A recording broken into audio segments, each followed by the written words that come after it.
માં 15 ઓક્ટોબર સુધી રહેશે વરસાદી માહોલ. દક્ષિણ ગુજરાત અને સૌરાષ્ટ્રમાં સામાન્ય વરસાદની આગાહી. અન્ય રાજ્યોમાં મોન્સૂન એક્ટિવિટીને કારણે હજુ વરસાદની અસર. અમદાવાદ, સુરેન્દ્રનગર, ભરૂચમાં સામાન્ય વરસાદની આગાહી. હાલ રાજ્યમાં બેવડી ઋતુનો થશે અહેસાસ.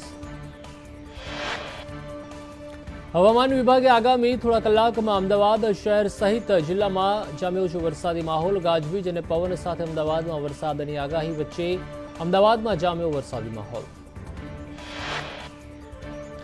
આણંદ જિલ્લામાં જામ્યો વરસાદી માહોલ. આણંદના તારાપુર, ખંભાત, ઉમરેઠ સહિતના વિસ્તારોમાં વરસાદી માહોલ. પાછોતરા વરસાદથી ડાંગરના પાકને ભારે નુકસાન.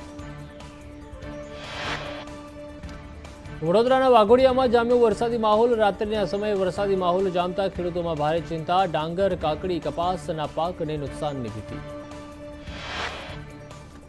સંખેડાના ખેરવામાં રાત્રે પડેલા ધોધમાર વરસાદને લઈને ગરનાળામાં પાણી ભરાયું. પાણી ભરાતા વાહન ચાલકોને હાલાકીનો સામનો કરવો પડ્યો. જતા જતા મેઘાએ જમાવટ કરી છે, ત્યારે ગાંધીનગરના માણસા શહેરમાં પણ વરસાદી માહોલ જામ્યો. ભારે વરસાદના કારણે માણસા શહેરના રસ્તાઓ પર પાણી ભરાયા. પાણી ભરાતા વાહન ચાલકોને ભારે હાલાકી.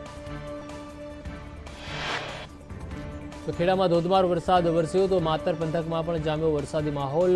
ભારે પવન સાથે વરસાદ થતા ખેડૂતોમાં પાક નિષ્ફળ જવાની ભીતિ. આણંદના તારાપુરમાં કડાકા ભડાકા સાથે જામ્યો વરસાદી માહોલ. સતત 2 દિવસથી તારાપુરમાં વરસાદી માહોલ જામતા ખેડૂતોમાં ચિંતા. પાછોતરા વરસાદ થતા ઊભા પાકને નુકસાન થવાની ભીતિ. આણંદના ઉમરેઠમાં ભારે પવન સાથે વરસાદ વરસ્યો. ભારે વરસાદના પગલે ઉમરેઠના રસ્તાઓ પર ભરાયા પાણી. પાછોતરા વરસાદ થતા ખેડૂતોને સતાવી રહી છે પાક નિષ્ફળ જવાની ચિંતા. ભરૂચના જંબુસરમાં પણ જામ્યો વરસાદી માહોલ. જતા જતા મેઘાએ રમઝટ બોલાવતા ખેડૂતોના બિયારણ ફેલ જવાની ભીતિ. સારા વરસાદથી થયેલા પાકને પાછોતરા વરસાદથી ભારે નુકસાનના અણસાર. અંકલેશ્વરમાં વાતાવરણમાં પલટા બાદ જામ્યો વરસાદી માહોલ. અંકલેશ્વર સહિત આસપાસના વિસ્તારોમાં વરસાદ થતા તુવેર, કપાસ, ડાંગર સહિતના પાકને નુકસાન થવાની ભીતિ. પાછોતરા વરસાદથી જગતનો તાત મુશ્કેલીમાં મુકાયો. વડોદરા શહેરમાં સમી સાંજે ગાજવીજ સાથે વરસાદ વરસ્યો હતો. ભારે પવન સાથે વરસાદ થતા વડોદરામાં કેટલાક વિસ્તારોમાં પાણી ભરાઈ ગયા હતા. પાછોતરા વરસાદ થતા વડોદરામાં રોગચાળાનું પ્રમાણ પણ વધવાની દહેશત છે. વડોદરાના ડેસરમાં ભારે ગાજવીજ સાથે ધોધમાર વરસાદ વરસ્યો હતો. ભારે વરસાદથી અનેક રસ્તાઓ પર પાણી ભરાઈ ગયા હતા. તો સતત થઈ રહેલા વરસાદના કારણે ખેડૂતોમાં ક્યાંક ખુશી તો ક્યાંક ગમ જોવા મળ્યો છે. અરવલ્લી જિલ્લામાં પણ વરસાદી માહોલ જામ્યો છે. મેઘરજ, માલપુર, ધનસુરા સહિતના પંથકમાં વરસાદ વરસી રહ્યો છે. દિવાળી પહેલા વરસાદ થતા ખેડૂતોમાં પાક નિષ્ફળ જવાની ભીતિ સેવાઈ રહી છે. સાબરકાંઠા જિલ્લાના તલોદ તાલુકામાં ભારે વરસાદ થયો હતો. બપોર બાદ વરસાદી માહોલ જામ્યો છે. ખેતરમાં તૈયાર ઊભા પાકને લેવાની સિઝન સમયે વરસાદ થતા ખેડૂતોની મહેનત પર પાણી ફરી વળ્યું છે. તો સુરત ગ્રામ્ય વિસ્તારમાં પણ વરસાદી માહોલ જામ્યો છે. 2 દિવસની હવામાન વિભાગની આગાહીના આધારે વરસાદ થતા જગતના તાતનો શ્વાસ અદ્ધર થયો છે. દિવાળી સિઝન પહેલા વરસાદે ખેડૂતોમાં ચિંતા વધારી છે. સુરત જિલ્લાના વાતાવરણમાં પલટો આવ્યો છે. સુરત જિલ્લાના પલસાણા તાલુકામાં વરસાદી માહોલ જામ્યો. પાછોતરો વરસાદ થતા પલસાણા પંથકના ખેડૂતોમાં ભારે ખુશી જોવા મળી. અમદાવાદ જિલ્લાના વિરમગામ અને માંડલ પંથકમાં પણ ભારે વરસાદ વરસી રહ્યો છે. વરસાદી માહોલ જામતા ખેડૂતોમાં પણ ચિંતા છે. પાક નિષ્ફળ જવાની ભીતિ. ઓડિશા, છત્તીસગઢના ભાગમાં પણ છૂટોછવાયો હળવો વરસાદ વરસી રહ્યો છે. ઉત્તર પ્રદેશ, ઉત્તરાખંડ, બિહારમાં આગામી 5 દિવસ સુધી ભારે વરસાદને લઈને આઈએમડી એલર્ટ. અયોધ્યામાં ભારે વરસાદ બાદ શહેરના ઘણા વિસ્તારમાં પાણી ભરાયા. રહેણાંક વિસ્તારોમાં પૂરના પાણી ભરાતા સ્થાનિકોને હાલાકી. ઉત્તર પ્રદેશમાં 5 દિવસ ભારે વરસાદને લઈને હવામાન વિભાગે આગાહી જાહેર કરી છે. દેશમાં તમામ ઋતુઓનો અહેસાસ લોકો કરી રહ્યા છે, ત્યારે ઉત્તરાખંડમાં હિમવર્ષા થઈ રહી છે. પિથોરાગઢ અને હેમકુંડ સાહિબમાં પણ હિમવર્ષા થતા લોકોએ પહેલા બરફ વર્ષાની મજા માણી, તો કારગિલમાં પણ હિમવર્ષા થતા વાતાવરણ આહલાદક થયું છે. ગુજરાતના પૂર્વ નાયબ મુખ્યમંત્રી નીતિન પટેલે નિવેદન આપ્યું. દિલ્હીના મુખ્યમંત્રી અરવિંદ કેજરીવાલ બિનશરતી માફી માંગે. કેજરીવાલ જનતાની માફી માંગે, નહીં તો ગુજરાત આવવું અઘરું પડશે. ભાવનગરમાં કેન્દ્રીય કાયદા મંત્રી કિરણ રિજિજુએ આમ આદમી પાર્ટી પર આકરા વાકપ્રહાર કર્યા. દિલ્હીમાં યોજાયેલ બૌદ્ધ શપથ ગ્રહણ કાર્યક્રમમાં રાજેન્દ્ર પાલે હિન્દુ ધર્મ વિરુદ્ધ નિવેદન કર્યાનું કહી જણાવીને આમ આદમી પાર્ટી પર શાબ્દિક પ્રહાર કર્યા હતા. કેન્દ્રીય મંત્રી અજય ભટ્ટનું મોડાસામાં આમ આદમી પાર્ટી પર વાકપ્રહાર. અજય ભટ્ટે કહ્યું કે આપ પાર્ટી આવવાથી ગુજરાતમાં કંઈ થવાનું નથી. ભાજપ પર પ્રજાને સંપૂર્ણ વિશ્વાસ છે. કેન્દ્રીય મંત્રી પરસોત્તમ રૂપાલાએ સંદેશ ન્યૂઝ સાથે ખાસ વાતચીત કરતા જણાવ્યું હતું કે ભાજપ બૂથ સ્તરથી રાજ્ય સ્તર સુધી તૈયાર છે. ચૂંટણીને લઈને ભાજપના કાર્યકર્તાઓમાં ખૂબ જ ઉત્સાહ છે. રૂપાલાએ કહ્યું કે ચૂંટણી સમયે રાજ્યમાં ઘણી પાર્ટીઓ આવે છે અને જાય છે, પરંતુ ભાજપને કોઈ ફરક નથી પડતો. સામાજિક ન્યાય અને અધિકારીતા વિભાગના કેન્દ્રીય મંત્રી ડોક્ટર વિરેન્દ્ર કુમાર પંચમહાલ જિલ્લાના 2 દિવસના પ્રવાસે પહોંચ્યા હતા. ત્યારે પ્રથમ દિવસે કાલોલ વિધાનસભા મત વિસ્તારમાં વિવિધ કાર્યક્રમોમાં તેમણે હાજરી આપી હતી. કોંગ્રેસના ગઢ ગણાતા અમરેલીમાં ભાજપનું શક્તિ પ્રદર્શન યોજાયું. ભૂપેન્દ્ર યાદવની હાજરીમાં 98 રાજુલા વિધાનસભા બેઠક વિસ્તારમાં ભવ્ય બાઇક રેલી યોજાઈ. 2022ની ચૂંટણીને લઈને ભાજપે પ્રચાર શરૂ કર્યો છે. કેન્દ્રીય મંત્રી ભૂપેન્દ્ર યાદવ પણ અમરેલી જિલ્લાની મુલાકાતે પહોંચ્યા હતા. રાજુલા માર્કેટિંગ યાર્ડમાં સર્વે સમાજનું ભવ્ય સંમેલન યોજાયું હતું, જેમાં મોટી સંખ્યામાં સમાજના આગેવાનો અને કાર્યકર્તાઓ ઉપસ્થિત રહ્યા હતા. અમદાવાદના ધોળકામાં કેન્દ્રીય મંત્રી સાધ્વી નિરંજના ભારતીએ ધોળકાની મુલાકાત લીધી હતી અને અનંતરા હોલ ખાતે આયોજિત કાર્યક્રમમાં ભાજપના કાર્યકરોને ચૂંટણીલક્ષી માર્ગદર્શન આપ્યું હતું. વડાપ્રધાને કોરોના કાળમાં કરેલી કામગીરીની નિરંજના ભારતીએ પ્રશંસા કરી હતી.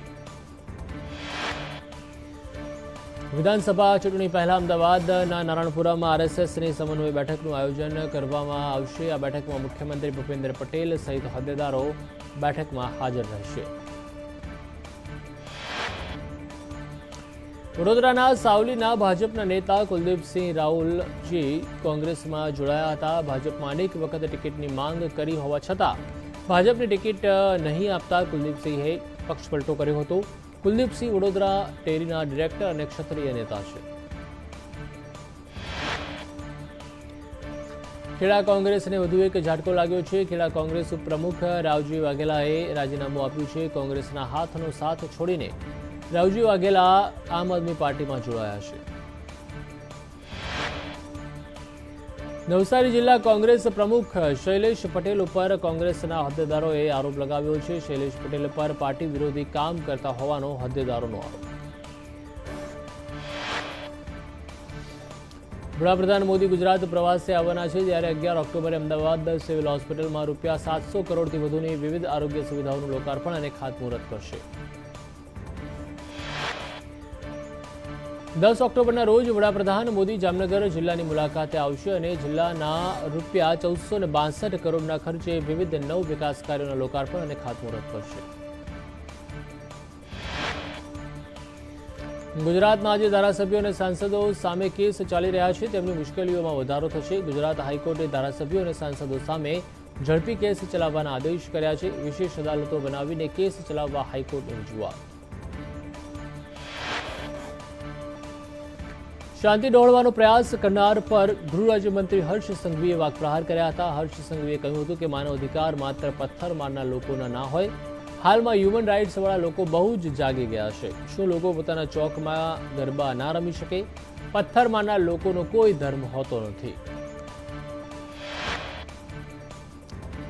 બેટ દ્વારકા મેગા ડેમોલિશનનો આજે સતત 7મો દિવસ છે. 8.55 કરોડનું ગેરકાયદેસર દબાણ દૂર કરવામાં આવ્યું. 95થી વધુ કોમર્શિયલ સ્થળો પર દબાણ દૂર કરાયા તો 45 ધાર્મિક સ્થળો પર પણ બુલડોઝર ચાલ્યું. બેટ દ્વારકામાં દબાણો દૂર કરવાને લઈને મુખ્યમંત્રી ભૂપેન્દ્ર પટેલનું અભિવાદન કરવામાં આવ્યું હતું. સાધુ સંતો અને વિશ્વ હિન્દુ પરિષદ દ્વારા સીએમ ભૂપેન્દ્ર પટેલનું અભિવાદન કરવામાં આવ્યું. તહેવારોની શરૂઆત થતાં સુરતમાં આરોગ્ય વિભાગ પણ એક્શનમાં આવ્યું છે. તહેવારોને લઈને મનપાનું ચેકિંગ બીજા દિવસે પણ યથાવત રાખવામાં આવ્યું અને સુરતની અનેક મીઠાઈની દુકાનોમાં ચેકિંગ હાથ ધરાયું.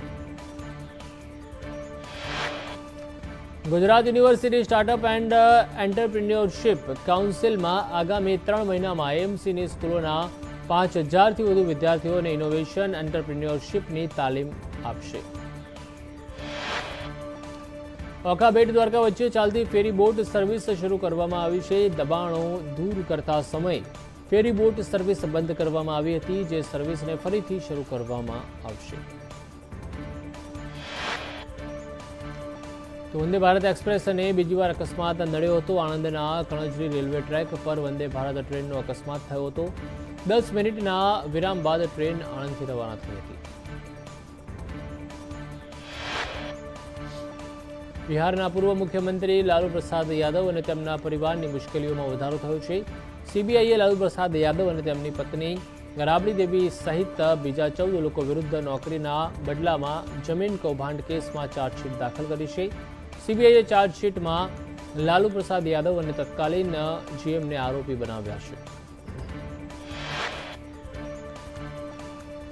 ભારતે પાકિસ્તાનની જેલમાં બંધ ભારતીય કેદીઓના મોતને લઈને ચિંતા વ્યક્ત કરી છે. ભારતે પાકિસ્તાનની જેલમાં બંધ બીજા ભારતીય લોકોને છોડાવવાની માંગ કરી છે.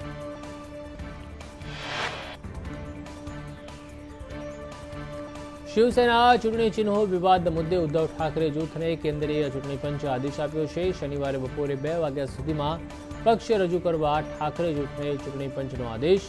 શિંદે જૂથે શિવસેનાના ચૂંટણી ચિહ્ન પર દાવો કર્યો હતો, જે અંતર્ગત શિંદે જૂથે દસ્તાવેજો જમા કરાવ્યા હતા.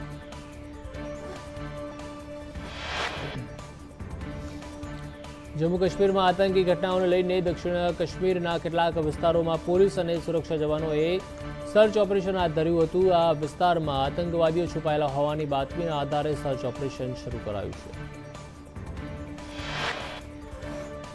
વરિષ્ઠ પત્રકાર અને સામાજિક કાર્યકર્તા ગૌરી લંકેશના માતા ઇન્દિરા લંકેશ અને તેમની બહેન કવિતા લંકેશ કોંગ્રેસની ભારત જોડો યાત્રામાં સામેલ થયા હતા.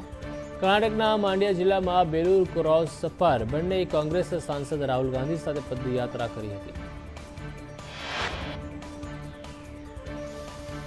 કોંગ્રેસની ભારત જોડો યાત્રા હાલ કર્ણાટક પહોંચી છે. રાહુલ ગાંધી ભારત જોડો યાત્રામાં વધારે એક્ટિવ જોવા મળી રહ્યા છે. રાહુલ ગાંધીએ ટ્વીટ કરીને ઉદ્યોગપતિ અને ગરીબો વચ્ચે અલગ અલગ